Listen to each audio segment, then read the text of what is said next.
About 6,000 years ago in southern Mesopotamia, roughly 20 city-states emerged between two unpredictable rivers, facing floods, scorching heat reaching 120-degree Kelvin, and constant warfare. Life was brutal and unforgiving, but for these determined Sumerians, survival somehow continued in the shadow of heat, thirst, and enemies at the gates. Here's what life was really like in ancient Sumer. Hey, quick thing before we start. If you actually listen to these regularly, hit like or subscribe. I always wonder where everyone's at, so comment your city and what time it is. Weird to think some of you are having breakfast in London while I'm recording this at night here in the States. Alright, let's head back to around 3000 BC. Trust me, it's going to be quite a ride. But first, get comfortable. Seriously, adjust those pillows, pull up that blanket, because where we're going, you're going to want to be cozy, your eyes open.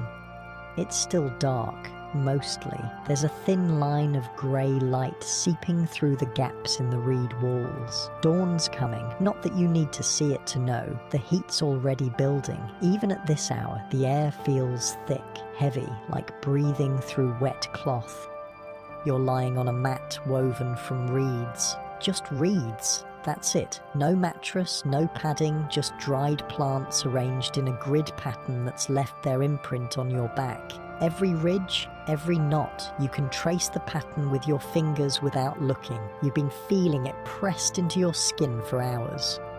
The mat sits directly on the packed earth floor of your mud brick house. The floor's cool, or it was when you first lay down. By now, your body heat's warmed the spot beneath you. In a few hours, when the sun's really up, this same floor will bake. The whole house will turn into an oven. Temperatures outside will climb past 110, sometimes 120, sometimes higher. But right now, in this brief window before dawn, it's almost bearable. Almost. Your throat's dry, really dry. That scratchy, sticky feeling where your tongue wants to peel away from the roof of your mouth. When did you last drink? Yesterday afternoon? The water ration from the communal well? Yeah, that was it.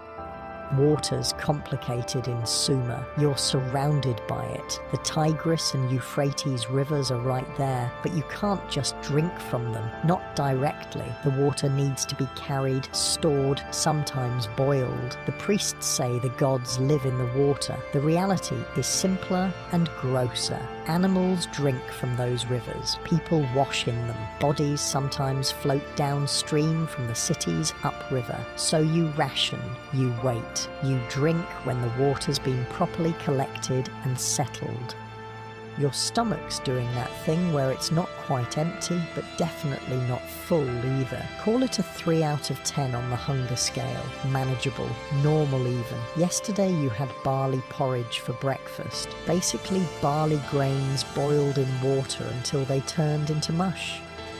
For the midday meal, a flatbread. One, and onions. Lots of onions. Dinner was more barley, this time as a cake, with some beans mashed into it. Onions feature heavily in the Sumerian diet, like really heavily. If the smell doesn't hit you first thing in the morning, you're either sick or you've gone nose blind to it, which, let's be honest, you probably have. After a few years of onions with every meal, your nose just gives up trying to register it. Outside, you can hear the city waking up. Footsteps, voices, the scrape of tools against stone. Someone's already at the communal oven, baking the first batch of bread. You can smell it, that warm, yeasty scent cutting through the onion smell. It makes your stomach clench. Welcome to the land between two rivers. Welcome to Sumer, the world's first civilization. And yeah, you probably don't want to be here. Look, I know I said get comfortable in your bed, right? Well, that's because where you are right now, in this ancient Sumerian house, comfortable is not in the vocabulary. The Sumerian word for mattress doesn't exist. They've got words for reed mat, for leather sheet, for wool blanket, if you're rich. But mattress, the fluffy, cushioned thing you're lying on right now while listening to this, nope. Not a thing. Your house is basically a box made of mud bricks, dried mud to be specific. The walls are about a foot thick, which helps with the heat during the day and the surprising cold at night. The roof? More mud brick, supported by wooden beams if you're lucky enough to have timber, or just more packed mud if you're not. There's a central courtyard. That's the heart of the house. It's open to the sky, which means light and air can come in, but it also means dust, heat, and during the brief rainy season, water. Everything in the house is built around that courtyard. Your sleeping room, the storage room, the kitchen area, they all open onto it. Most of the walls don't have windows, not real ones. Maybe some small openings near the ceiling to let hot air escape, but nothing you'd recognise as a window. Windows are a liability. They let in heat, dust, and more importantly, they let in people you don't want in your house. Thieves, animals, the occasional very determined rat. So it's dark in here. Even with dawn coming, it's dark. You sit up. Slowly, your back makes a series of small popping sounds as your spine realigns itself after a night on the reed mat. There's a specific ache between your shoulder blades that never really goes away. It's just there, part of life. Everyone has it. Even the rich people sleeping on their wooden bed frames with woven reed platforms and woolen padding have some version of it, though they'd never admit it. The air smells like dust and smoke and, yes, onions. There's also the underlying scent of the mud bricks themselves, that earthy clay smell that permeates everything. It's in your hair, your clothes, your skin. You could wash every day and it would still be there. Not that you wash every day. Water's too precious for that. In the corner, there's a clay jar.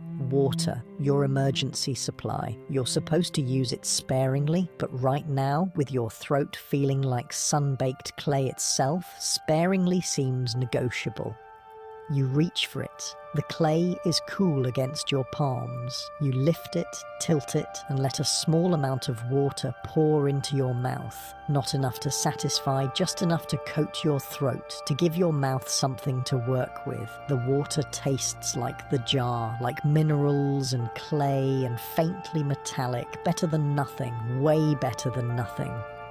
You set the jar down and stand. Your joints protest. Your feet find the packed earth floor still cool, and you take a moment to just exist, to breathe, to prepare yourself for what's coming.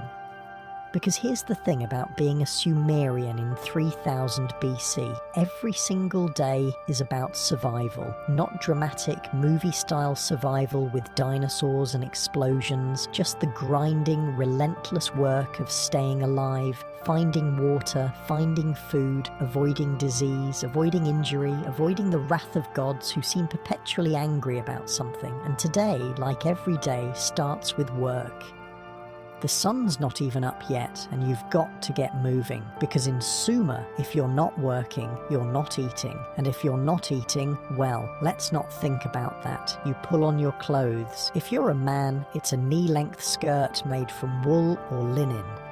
If you're a woman, it's a longer dress, also wool or linen. Both are basically rectangles of fabric wrapped around your body and held in place with a belt or pin.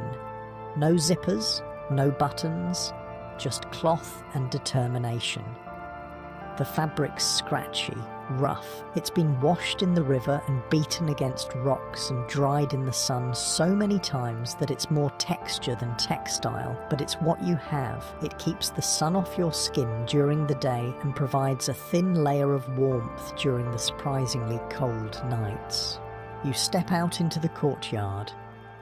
The sky's lighter now, that pre-dawn grey that's not quite day but definitely not night anymore. The stars are fading. Above you the sky's huge, endless, without any light pollution, without any buildings taller than 2 stories. The sky in ancient Sumer is vast in a way that's hard to describe. It's like someone removed the ceiling of the world.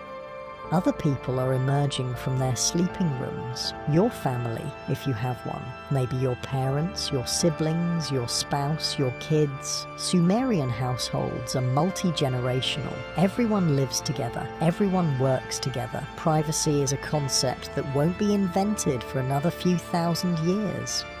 Someone's already started a fire in the courtyard's cooking area. Smoke rises in a thin column. The fire's small. Fuel is precious, but it's enough to heat water for barley porridge. Again, because that's breakfast. That's always breakfast. Unless you're wealthy. Then you might have honey to sweeten it, maybe dates, maybe cheese. But wealth is relative in Sumer. Even the wealthy eat barley. They just eat it with more stuff mixed in. You head toward the fire, but before you get there, you hear it. The sound that dominates Sumerian life. The gong. It's coming from the center of the city, from the area near the ziggurat, that massive stepped pyramid that you can see from anywhere in the city. The temple tower, the house of the gods. The gong is the signal, the call to work. And in Sumer, work means the irrigation canals. Oh boy. Let me explain something about Sumerian cities. They exist because of one thing: water management. That's it. That's the whole civilization in a nutshell. Take away the canals, the dikes, the reservoirs, and Sumer disappears. The cities crumble. Everyone dies or moves away. It's that simple. The Tigris and Euphrates rivers flood every year. Unlike the Nile in Egypt, which floods predictably and gently, these rivers flood violently and randomly. One year, no flood. The next year, massive flooding that destroys everything. The rivers also change course sometimes, just deciding to flow in a completely different direction and leaving former cities stranded in the desert. So Sumerians built canals, lots of them, a network of waterways that crisscross the landscape, bringing water from the rivers to the fields, to the city, to the storage reservoirs. It's an engineering marvel. It's also a maintenance nightmare. Every single day, people need to work on the canals, clearing silt, reinforcing banks, checking for leaks, building new sections. It's back-breaking, relentless labor that never, ever ends. If you slack off, if you take a day off, the system starts to fail. And if the system fails, everyone dies. Not theoretically, actually dies. No water means no crops. No crops means no food. No food means starvation. So when the gong sounds, you go.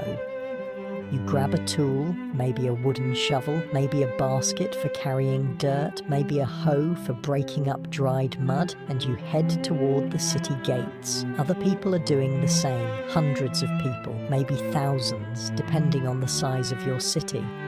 The streets of Sumer are narrow, maybe 6 feet wide. They're not paved, they're just packed earth, dusty in the dry season, muddy in the brief wet season. The houses press in on both sides, their mud brick walls creating a maze of passages that all eventually lead to the main thoroughfares.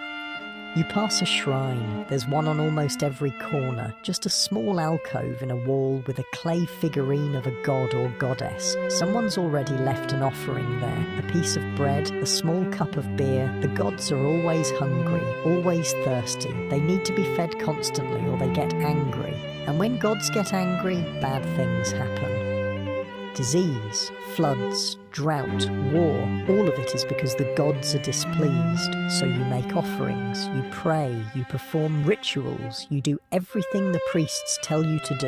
And sometimes it works, sometimes the gods are appeased and life continues. Sometimes it doesn't work and people die. That's just how it is. You reach the city gate. It's massive. Thick wooden doors reinforced with bronze bands. They're open now, letting workers stream out toward the fields and canals. Guards stand on either side, armed with spears and copper axes. They're there to protect the city from raiders, from rival cities, from anyone who might want to steal Sumer's most valuable resources: grain, livestock, and people. Slavery exists in Sumer. It's common. When one city conquers another, the losers become slaves. They're brought back to work the fields, build the buildings, serve in the households of the wealthy. It's brutal. It's also just how things are done. You pass through the gate. The landscape beyond the city walls is a grid of irrigation canals and fields, green crops, barley, wheat, flax growing in neat rows, date palms providing shade and fruit, vegetable gardens full of onions, garlic, leeks, cucumbers, lettuce, all of it made possible by water drawn from the rivers through the canal system. And there they are. The canals, wide channels cut through the earth, some filled with flowing water, others partially dry and needing maintenance. This is where you'll spend your morning. This is where everyone spends their mornings. The overseer is already there, the guy in charge of organising the work crews. He's shouting instructions, pointing at different sections of canal, assigning people to different tasks. He reports to the NC, the political and religious leader of the city. The NC reports to the gods. Everyone reports to someone. That's the hierarchy. That's civilization. You're assigned to a crew working on a section of canal that's been filling up with silt. The water's flowing, but slowly, too slowly. If it gets any slower, the fields beyond won't get enough water. The crops will suffer. People will go hungry, so you dig. The sun's up now, fully up. The heat's building fast. Within an hour, it's already uncomfortable. Within 2 hours, it's genuinely brutal. The sun beats down on your back, on your head, on every exposed bit of skin. You're sweating. Everyone's sweating. The air shimmers with heat. You scoop silt from the canal bottom, load it into a basket, carry it to the embankment, dump it, return for more. Scoop, load, carry, dump, return. Again and again. The silt's heavy, wet. It clings to your shovel, your hands, your feet. Your back aches, your shoulders scream. Your hands develop blisters on top of the calluses you already have. This is life in Sumer. This is civilization. The world's first cities, built on the backs of thousands of people doing this exact same work, day after day, year after year, generation after generation. Around you, other people are doing the same thing. Men, women, even older children. Everyone works, everyone contributes. There's no concept of retirement or weekends or vacation time. You work until you physically can't anymore, and then you either have family to take care of you or you die. Fun times. The overseer walks along the embankment, watching, making sure everyone's working at the right pace, making sure no one's slacking. Sometimes he shouts encouragement, sometimes he shouts threats. The line between motivation and intimidation is thin in Sumer. Someone starts singing. A work song. It's rhythmic, meant to keep everyone moving in sync, meant to make the work slightly less unbearable. Others join in. The melody's simple, repetitive. The lyrics are about the gods, about water, about the harvest, about hoping this year is better than last year. Hoping is big in Sumer. You keep digging, the sun keeps climbing, the heat keeps building, your water ration ran out an hour ago, your throat's dry again, your lips are cracking, the sweat's evaporating as fast as your body produces it, leaving salt crystals on your skin. Not like your comfy bed right now, right? Not like your climate-controlled room with the glass of water on your nightstand. Not like your full stomach and your soft pillow and your complete lack of need to dig a canal before breakfast. You're welcome for the perspective. By the time the morning work shift ends, signalled by another gong from the city, you've moved several tons of silt. Your entire body hurts. You're dehydrated, exhausted and covered head to toe in mud, but the canal's flowing better. The water's reaching the fields. The crops will survive another day, and so will you. You trudge back to the city with the rest of the workers. The sun's at its peak now. The heat's peaked too. It's easily over 110 degrees, maybe 115, maybe 120. In this climate, in this time before weather stations and thermometers, you measure heat by how it feels. And right now, it feels like walking into an oven. The city walls loom ahead. Even in their shadow, it's hot. The mud bricks absorb heat during the day and radiate it back out. The whole city bakes. The streets shimmer with heat waves. Dogs lie in whatever shade they can find, panting. Even the rats move slowly. You make your way through the maze of streets back to your house. The smell of cooking fires mingles with the ever-present scent of onions, smoke, and humanity. Thousands of people living in close proximity. No sewage system beyond what you carry out to dump in designated areas. No running water beyond what you carry in. No garbage collection beyond what you handle yourself. The smells are intense, genuinely intense. If someone from the modern world were dropped into ancient Sumer, the smell would probably be the first thing that hit them. Not the heat, not the sight of the ziggurat, but the smell. Human waste, animal waste, rotting food, smoke, sweat, and, yes, onions. Lots and lots of onions.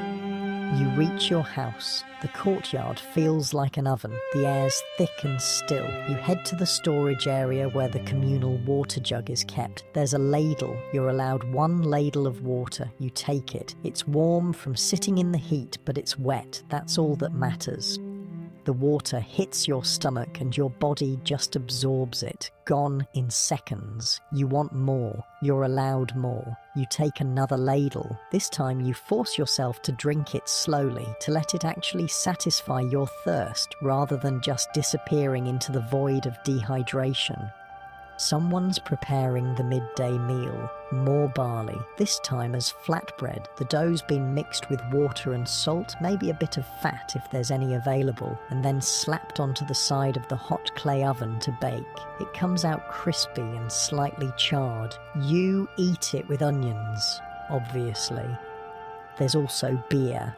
Yes, beer. The Sumerians invented beer. It's not like modern beer, no hops, so it's sweet rather than bitter. Thick, almost porridge-like, because they don't filter it. You drink it through a straw from a large ceramic jar to avoid the chunks. It's nutritious filling and mildly alcoholic. It's also safer than water because the brewing process kills bacteria.